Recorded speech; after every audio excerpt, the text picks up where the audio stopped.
Magandang araw mga kamanoy. Meron tayong gagawin ngayon na LS460 na 2012 model na Lexus.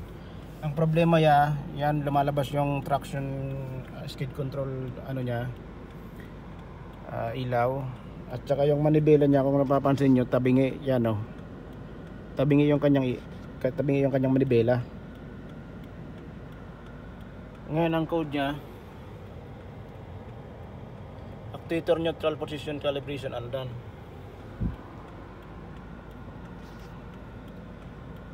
Nagko-code siya ng ganyan kasi ito nagmamalfunction. Wala sa diretsong ano yung manibela. Ngayon ang gagawin natin, ididiretso natin yan. Subukan natin tong i-clear kung ma-clear siya.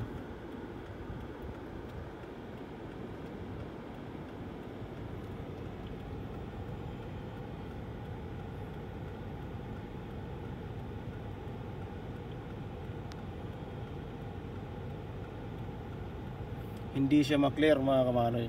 Gagawin natin, subukan natin i-calibrate muna.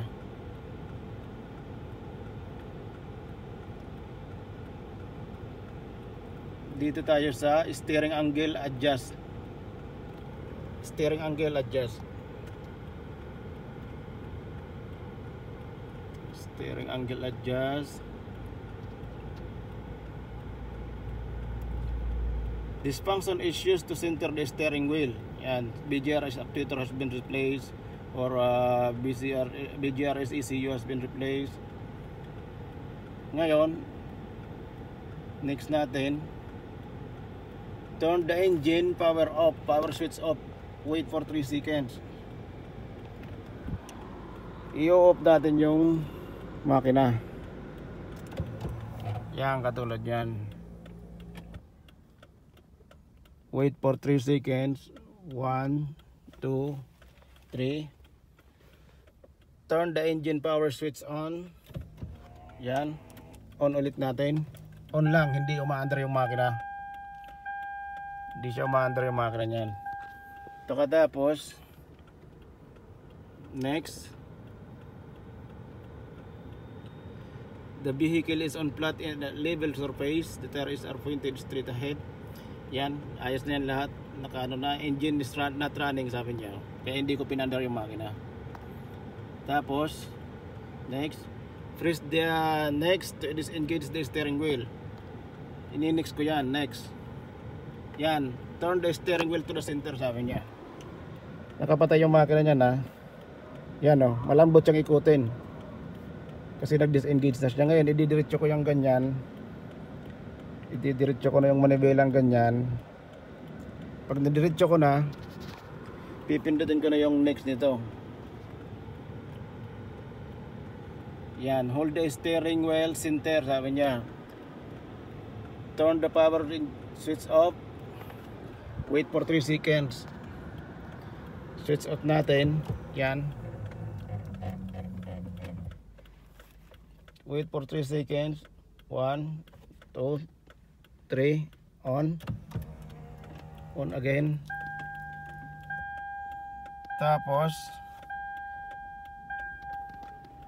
next, turn the slightly, sabi niya, approximately 5 degrees to left, to right and left. Parang ganito lang siya.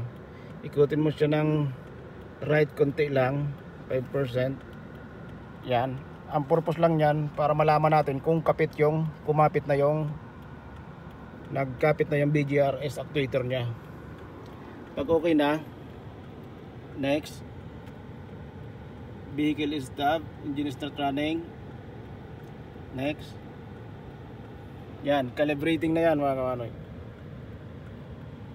Calibrating na yan. Kinakalibrate niya na ngayon yung pagkakadiretso ng manibela niya doon sa BGRS. Kasi magkakasama yung ano niyan sa signal ng steering angle sensor. Ngayon sabi niya, steering angle adjust is complete, sabi niya. Exit na tayo. Yan.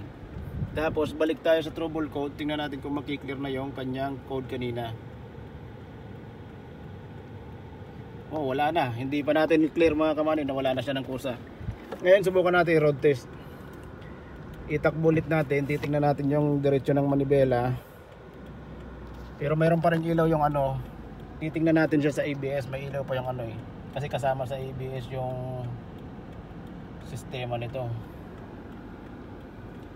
Ngayon punta tayo sa anti-lock brake system, ABS.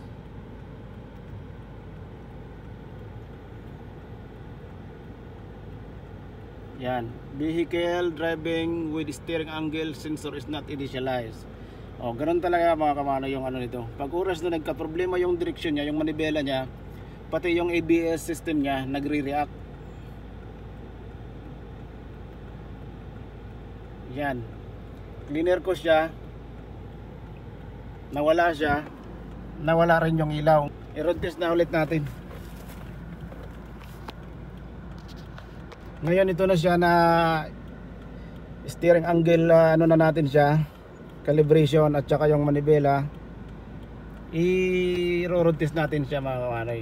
Tingnan natin kung ano ba yung kalalabasan ng kanyang manibela, kung mag ano pa rin siya, magtatabingi pa ba siya o diretso na siya. Yan na siya oh. Oh. Ganyan na yung manibela niya. Ayos na, diretso na siya mga kawanay. Diretso na yung kanyang manibela. Kasi sa Lexus o kahit anong sasakyan, basta electronic steering siya, masilan yan. Pag oras na tinanggalan mo yan ng kung anong ano niya, parte niya, kailangan mo mag-i-initialize ulit.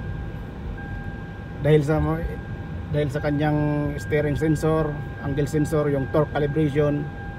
Ganyan no, diretso na yan mga kawanag. Diretso na siya.